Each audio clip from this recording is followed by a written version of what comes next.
Syekh Junaid Al-Betawi, orang Indonesia pertama yang jadi imam di Masjidil Haram, ulama asli Betawi ini juga merupakan guru dari banyak tokoh agama kenamaan di dalam negeri.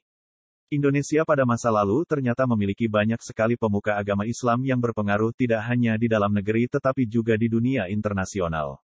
Mungkin mayoritas dari kita sudah banyak yang mengenal sosok Wali Songo sang penyebar agama Islam dan sangat berjasa bagi masyarakat tanah air. Namun sepertinya belum banyak yang mengenal ulama-ulama besar di mana namanya sangat tersohor di negeri asing. Misalnya saja sosok Syekh Hatib Al-Minangkabawi dan Syekh Nawawi Al-Bantani yang justru dikenal sangat baik namanya di daerah Timur Tengah. Ada pula salah satu ulama kebanggaan Betawi yang bahkan memiliki banyak murid di seluruh dunia bernama Syekh Junaid Al-Betawi.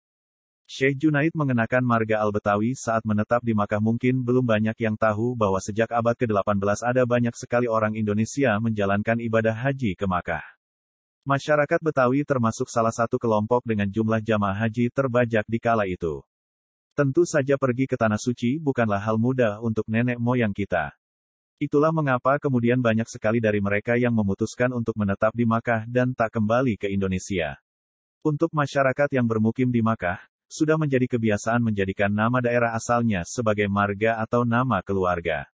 Misalnya saja untuk masyarakat Betawi yang tinggal di sana akan secara seragam menggunakan marga Al-Betawi. Itulah mengapa kemudian ulama kenamaan Syekh Junaid dikenal dengan sebutan Syekh Junaid Al-Betawi di berbagai majelis dalam negeri maupun luar negeri. Syekh Junaid Al-Betawi adalah orang Indonesia pertama yang menjadi imam Masjidil Haram pada awal abad ke-19. Syekh Junaid Al-Betawi disebut-sebut menjadi poros silsilah ulama Betawi. Pria kelahiran daerah Pekojan, Jakarta ini merupakan satu-satunya tokoh agama kenamaan dari Betawi yang memiliki pengaruh sangat besar di dunia Islam kala itu. Nama Syekh Junaid jadi tersohor semenjak beliau menjadi imam Masjidil Haram. Selain sebagai imam, beliau juga ternyata menjadi pengajar di sana. Hebatnya lagi murid-murid Syekh Junaid Al-Betawi tidak hanya berasal dari orang-orang Indonesia yang menetap di sana, tetapi juga jamaah dari negara lain. Ulama ini dikenal sebagai guru dari para guru yang namanya sungguh tersohor di lingkungan Islam Sunni serta mazhab Syafi'i di sepanjang abad ke-18 serta 19.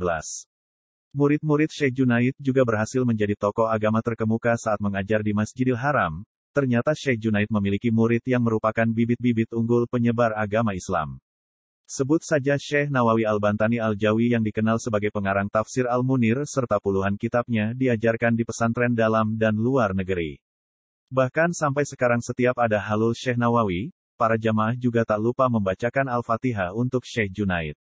Ada juga Syekh Ahmad Hatib bin Abdul Latif Al-Minangkabawi yang juga sebagai hatib, imam, serta guru besar Masjidil Haram. Syekh Ahmad Hatib juga dikenal sebagai mufti mazhab Syafi'i di abad ke-19 dan 20, sekaligus pengarang kitab-kitab terkenal. Syekh Junaid juga memiliki beberapa murid berdarah Betawi yang menjadi pemuka agama fenomenal seperti Syekh Mujitaba yang kemudian menjadi menantunya. Ada pula Guru Mirsyad yang tak lain merupakan ayah dari Guru Marzuki Cipinang Muara. Seluruh anggota keluarga Syekh Junaid dihormati sampai saat ini. Ulama kenamaan dari Betawi ini dikaruniai 4 orang anak, di antaranya 2 perempuan dan 2 laki-laki. Salah satu puterinya kemudian dinikahkan dengan Abdurrahman Al-Misri dan puteri yang lainnya menikah dengan Imam Mujaba yang berasal dari daerah Bukit Duri, Jakarta. Pernikahan puteri sang ulama dengan Imam Mujaba kemudian dikaruniai seorang anak yang merupakan ulama besar Betawi, guru dari para pendiri perguruan Islam ternama.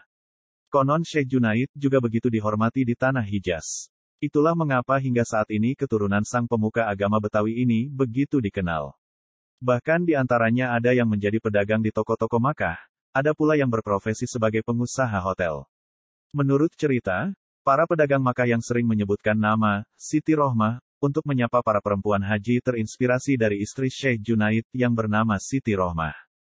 Sangat membanggakan memang saat mengetahui bahwa ternyata ada ulama asli Indonesia yang melebarkan sayap sampai ke Tanah Suci. Syekh Junaid Al-Betawi merupakan ulama Betawi pertama dari Indonesia yang menjadi imam di Masjidil Haram serta guru bagi para ulama terkemuka di seluruh dunia. Semoga namanya akan selalu terkenang baik di dalam maupun di luar negeri.